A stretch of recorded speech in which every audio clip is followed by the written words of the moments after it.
Working from the shadows, part of a new life in exile.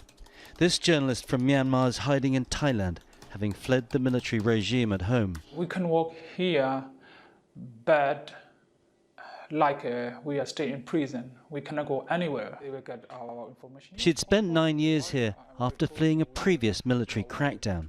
Then she was able to get legal status. This time, she had to cross the border illegally.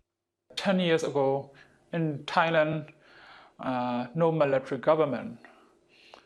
Now military government, that is very different.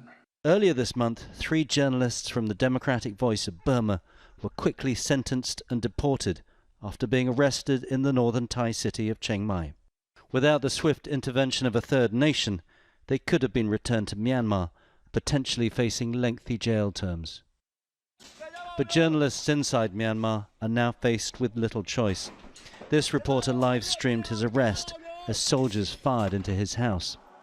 87 journalists have been arrested since the coup, many facing charges under a special section of the Penal Code for making claims that could damage public tranquility. Even those operating with legal status are concerned that the generals in Thailand could be getting too friendly with their counterparts in Myanmar. This really make many people fear of arrested and also to be deported. So that's why the people who arrive here and without any documents, they really have to live with low profile. Security has been increased on the long and porous border, but it remains relatively easy to cross.